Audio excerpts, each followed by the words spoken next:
الحمد لله الذي أمرنا بالعفو والإحسان ونهى عن العدوان والطغيان. أشهد أن لا إله إلا الله وحده لا شريك له وأشهد أن محمدا عبده ورسوله صلى الله عليه وآله وأصحابه أجمعين.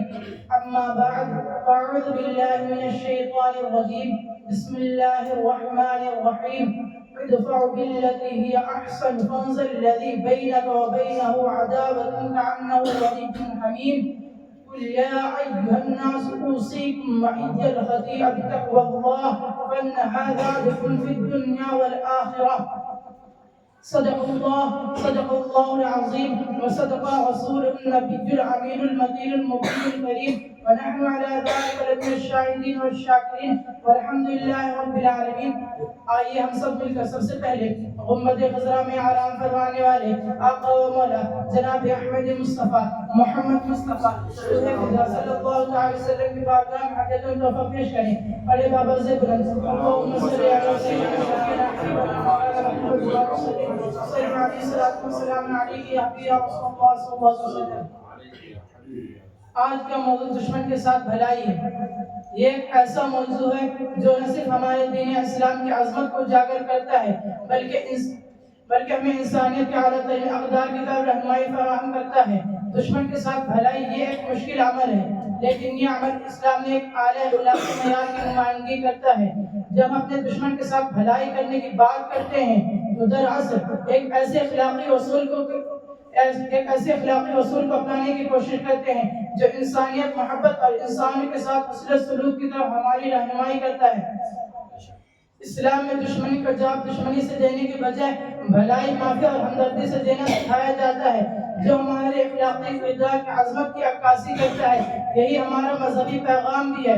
انسان اپنے ذات کے لیے نہیں بلکہ جو بھی کرے اللہ اور اس کے رسول کی رضا کے لیے کرے. اس کی واضح مثال امیر المومنین حضرت علی رضی اللہ تعالی عنہ کے حیات طیبہ کے اس واقعے میں نظر آتی ہے.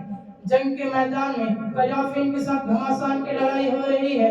اس درمیان امیر المومنین حضرت علی رضی اللہ تعالی عنہ بھی ایک دشمن کے ساتھ جنگ میں مصروف ہیں. دشمن آپ پر قابو پانے اور آپ کو شہید کرنے کی مکمل کوشش کر رہا ہے لیکن حیدر کرار کے سامنے کوئی ٹھہر سکے یہ کس کی مجال ہے. امیر المومنین حضرت علی رضی اللہ تعالی عنہ نے دشمن کو زمین پر گرا دیا اور اس کے سینے پر سوار ہو گئے. آپ کی تلوار دشمن کے سینے کے پار ہوتی اس سے پہلے اس دشمن نے آپ کے مبارک چہرے پر تھوک دیا. آپ فوراً الگ کھڑے ہو گئے جبکہ یہ وہی دشمن ہے جو مذہب اسلام کو مٹانے کے لیے آیا تھا. ابھی اپنے تلوار سے آپ کو شہید کرنے کی مکمل کوشش کر رہا تھا. یہ دیکھ کر دشمن دین حیران ہو گیا اور پوچھتا آپ نے مجھے قتل کیوں نہیں کیا، آپ الگ کیوں کھڑے ہو گئے. امیر المومنین فرماتے ہیں میں اس لیے الگ کھڑے ہو گیا جب مجھے قتل کرنے کی کوشش کر رہا تھا تو میرے مذہب کو مٹانے کے لیے کر رہا تھا. اب میں بھی اپنے مذہب کی حفاظت کے لیے تجھ پر برسر پیکار تھا مگر جب تو نے میرے چہرے پر تھوکا تو مجھے شدید غصہ آیا میرے چہرے پر کیسے تھوکا. اس لیے میں فوراً الگ کھڑے ہو گیا کیونکہ میں کسی کو اپنی وجہ سے قتل نہیں کرنا چاہتا. اب آئیے یہ سمجھتے چلیں اسلام میں دشمن کا جواب دشمنی سے دینے کی بجائے بھلائی اور معافی ہمدردی سے دینا چاہیے. ماشاءاللہ